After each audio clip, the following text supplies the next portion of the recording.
Program has been really good. I think consistency, I think they lost some games, and I think the players would tell us that as well. Lost some close one-score games that they could have easily won, and when you lose 3 or 4 close games, I mean, that's the difference between, you know, a 7-win season and a 10 and 11-win season. So you just got to get that consistency and be able to finish off those games and get those wins. Here's a look at Memphis' schedule. They, by the way, have a lot of talent returning. Jalen Allen, who's going to join us, coming back for his 5th year. Seth Hennigan at quarterback, his 3rd year as a starter. Here is a look at the season schedule for the Tigers. Out of conference, got to host Missouri. What stands out to you? Yeah, you get Arkansas State, which people probably don't realize is really close to Memphis. So, you know, those fan bases will enjoy that little matchup. And just, it's a good schedule. And I think, you know, Memphis is one of those schools. I think there's a lot of 6 new teams in this conference, right? So they're gonna meet some new competitors this year. So it's gonna be a fun year. That game against Missouri going to be played in St. Louis should be a fun one. And then they cap off the season having to travel to Philly. Well, they will play Temple. But how about that 3-game stretch, right? Missouri, Boise State, Tulane. Yeah. That's a tough three-game stretch right there. They do get Tulane at home. Let's hear Ryan Silverfield at the podium now. Opening statement from you on being here and the season ahead, and then we'll open up to questions. Perfect. Thank you guys all for being here. Obviously great to be in person. My 8th year in the conference, so it's nice to be here at this beautiful facility. Obviously excited to the conference to be able to put this on, but this has been a wonderful couple days. Obviously great for our student athletes and for their conference to be on display, and appreciate all the media being out here to talk about our conference and all the wonderful things. Obviously very excited about the 2023 football season. Looking ahead to what we do, have high expectations like all the other 13 teams in the conference, right? Our expectations, our goals are to win the AAC championship and continue to compete at a high level. Obviously a lot of time between now and September 2nd, but been pleased with the progress this offseason and excited about this upcoming season as well. All right, we'll open up to questions. If you have a question, you will please raise your hand and we'll get the mic to you.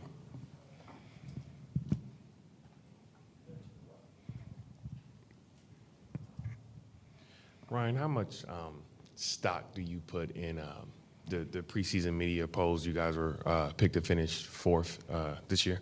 Yeah, look, whatever the media thinks, that's great. We obviously have not earned the right to be picked much higher. We understand where we need this program to be, and so got great respect for the media's decision, but we can't put any stock in that. We understand that Tulane was predicted to finish 7th last year, and we understand the type of season they had. Every single year we see that teams are predicted to finish in certain orders, and it truly is. And I think one of the things that's unique is, right, we base it off of what we know the roster is from last year, maybe some returning guys. But with, you know, 30 to 45% of roster turnover in all of college football, I think we're going to be surprised by some of these teams that are going to, hey, they added this guy, we didn't know about him. So I think one of those things that we're going to continue to see throughout the landscape of football is, right, well, maybe we didn't know as much about this team as we thought we did going into it with the new faces. But look, a lot of respect for what the media wanted, but we won't talk about it as a team or a program. Like I mentioned in the opening statement, Frank, our goal is the AAC championship, and we put our blinders on when we get to work in training camp, and we'll look up in December and see where we're at.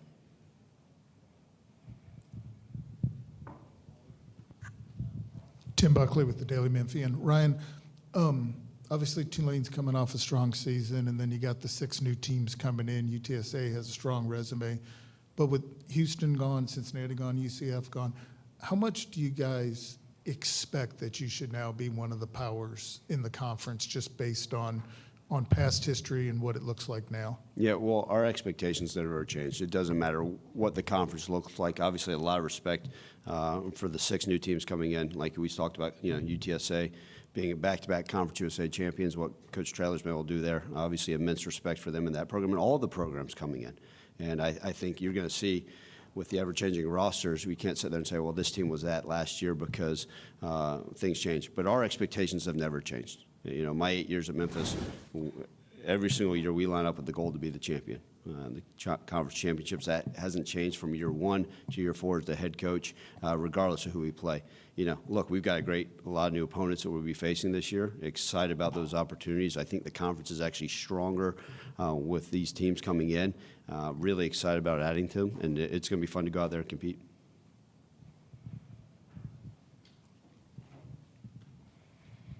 Brian Moss with Tiger Sports Report. Brian, what are your thoughts on the rule changes, specifically the one about not stopping the clock, after a first down, except when there's 2 minutes left in the second and fourth quarter? Does that change how you're going to coach a game? No, we've discussed it. Obviously, the rules of the game are going to be ever changing. We understand what that means. Now it's obviously we're going to try to implement any situation that occurs with a rule change into our fall training camp. And so we'll go through it. We'll discuss it with the team because I think it's important they understand. But you look at that rule implementation, I don't think it's going to have a major factor. Obviously, we talk about the time of the game, right? I was fortunate enough to coach in the NFL for a while, and everybody talks about the speed of those games a little bit quicker. How do we reduce the time in college football? And they say on average it may be 7 to 10 plays less a game, but I don't think it sits there and affects your play calling within a sense. We've got to have an understanding. Our players got to understand maybe 2-minute situations may be a little bit different, 4-minute situations at the end of a game trying to figure things out. But we'll discuss that with our team. We'll continue to educate them. But from a play caller standpoint, yeah, maybe adjust one thing or two, but it's not going to have a major impact on the way we plan.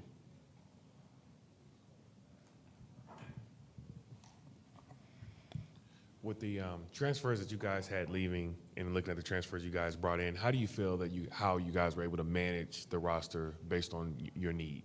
Yeah, we're really excited about all the new faces we brought in. Look, it doesn't matter the relationships. It doesn't matter where you're at, right? Whatever it may be, there's going to be a multitude of guys that are going to leave every single year, and that's just the reality of college football.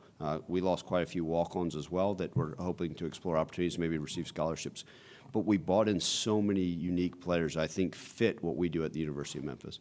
Frank, I think the guys that we added are some of them are going to be immediate starters. They're going to have a major impact on our team in a successful way. And then other guys we brought in saying, okay, hey, you still got a couple years that we're going to develop you to get you where you need to. I think everybody thinks as a transfer has to be an immediate starter. Sometimes that's not necessarily the case. But I'm really excited about the guys we brought in. I think a lot of them are going to come in. And then what's been so nice, and everybody says with all the new faces that continue to occur in college football, how do you keep the camaraderie? How do you keep the bonding? How do you keep it together? And credit to our vets, right? Some of them that you guys will have the opportunity to meet, these last few days are here. The team bonding, the locker room's been great. They've accepted these new guys. They fit right in, and they're our type of guys that I think will lead us to success on and off the field. Related to that, in the portal era, how has your philosophy changed, and how do you balance what it used to be, which was building a program, to now basically just building a team year to year? Yeah, I still believe in the same philosophies, and I'll never change, right? 25 years in this profession, I still believe there's a right way to build a program. And I think you do it from the ground up by finding the right type of guys that fit your program, your university, what you want, your culture. And you start with that legwork, and how do you continue to build that up the right way? And that will never change. Now, the way you go about building that roster, and I know the college football doesn't like to hear the word roster management, it's a little bit different than it's ever been. And so we're going to continue to explore different ways. I think every year's a new year. There's new rules that go into place, right? The transfer windows may come, they may shrink, they may grow.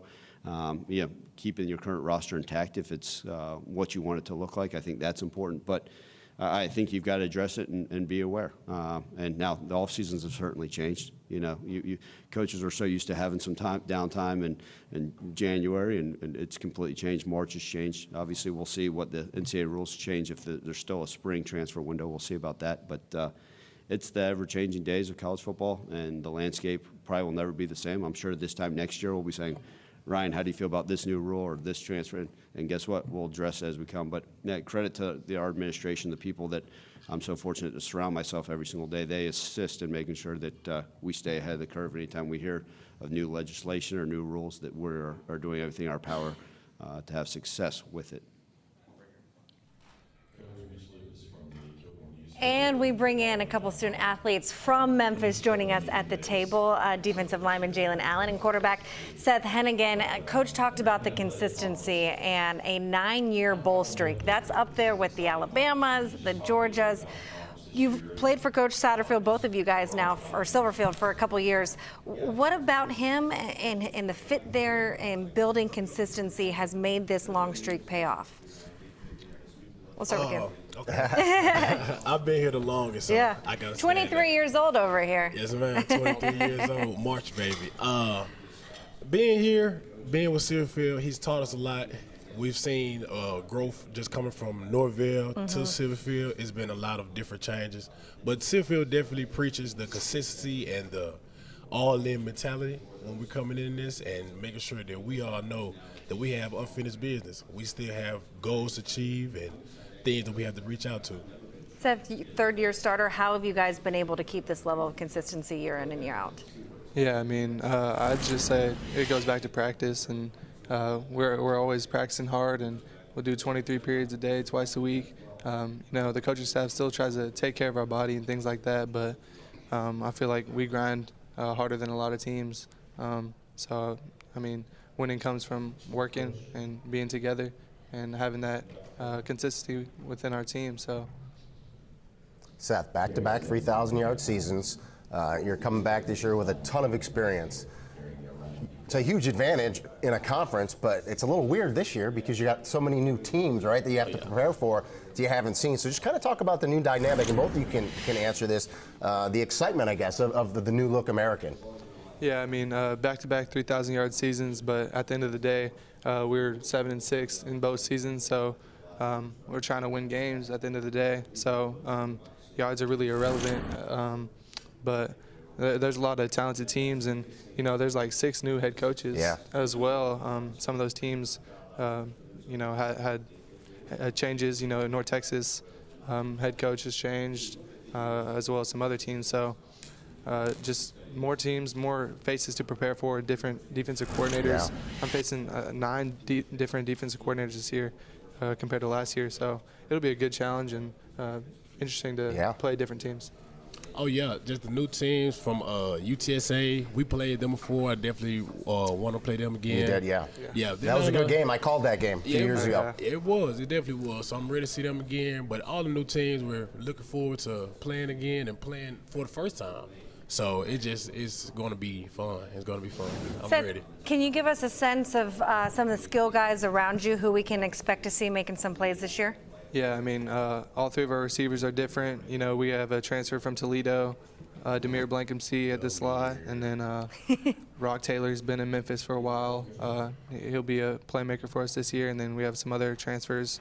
Towski Dove, he played at my high school from Missouri, and then Blake Watson's a running back from Old Dominion. So there's a lot of new faces in our program that we expect to make plays, and they've made plays at their previous schools. So just got to get them integrated into our system and see where they pan out. Anyone new up front on that D-line? Front 7, yeah? Oh, yeah, we have a bunch of new guys from Give them to me. Josh Ellis, you know, AD, my guy from A&M, another guy from A&M, his name is Rambo. Man, we ready to get after it. Like, we have so many new faces, so many new things to change up. I'm ready to see them guys shine. One last one for me, and Seth, you brought it up and you talked about it. 7 wins the last couple seasons. What is it, and this is for both you guys, what needs to change to maybe finish off a few games that you've let slip in the past to turn that 7-win season into a 10 or 11, possible 11-win season? What's the difference? I could start. I mean, you know, we've lost basically every close game that we've had the last 2 seasons, and we've beat a lot of good teams, and then we've lost to teams whose records weren't that good at the end of the year. So just having that mentality at the beginning of the week, you know, is a blank slate, and it's a new team. You know, we beat Mississippi State my freshman year, and then we lost to teams that we didn't come out prepared for, and we started slow or finished slow. So just, you know, playing the whole game and not just starting fast or just finishing fast, just being consistent throughout the whole game, I'd say. Yeah, I have to go right off Seth. Finishing is our main motto. Yeah. Finishing and coming in knowing that we're going to come out strong and we're going to finish strong. So coming in and playing the whole game, playing the whole season, and we're ready to get after it. Well, with UAB joining the American, that renews the Battle of the Bones rivalry. So we asked both head coaches, Ryan Silverfield, Trent Dilfer, who's got the better barbecue between the 2 schools? Well, it's a simple answer, right? Memphis has the best barbecue. If you look at my stomach line and my waistline, that would certainly tell you that Memphis has the best barbecue. Oh, Birmingham, man. Listen, I'm all about the B-ham now, about the 205. It's the texture of it coming off those baby back ribs. To me, it's all about the Birmingham baby back ribs. And I've fallen in love, believe it or not, with the turkey, too. The Memphis barbecue is a lot like the city. It's got this unique, special flavor that you can't find anywhere else in the world. It makes our barbecue the absolute best. Our D lineman over here definitely has some opinions on this. Yes, I definitely think Memphis tops the barbecue, like my opinion. You're from Texas, though, so I mean, am. we didn't even add that into the mix. Yeah, I'd say Texas barbecue is definitely better than Memphis barbecue. Boom. So a good point. I don't know about Memphis and Alabama. So. Well, guys, we really appreciate the time. Good luck this season. Jalen Allen, Seth Hennigan, really appreciate it, guys. As well. Thank you. Good luck this season, guys. Appreciate it. Absolutely. All right, here's a look at Memphis' schedule for 2023. We mentioned the Battle of the Bones being renewed, that game against UAB. On the schedule there, October 21st. Got to go play Missouri in St. Louis. Battle of the Bones being renewed. What you got? Well, I mean, the guys mentioned it really. No, It's- barbecue-wise. Oh, barbecue? Yeah. Listen, I eat any barbecue. I do not discriminate. Whatever state I am in, I eat barbecue. So I like it all.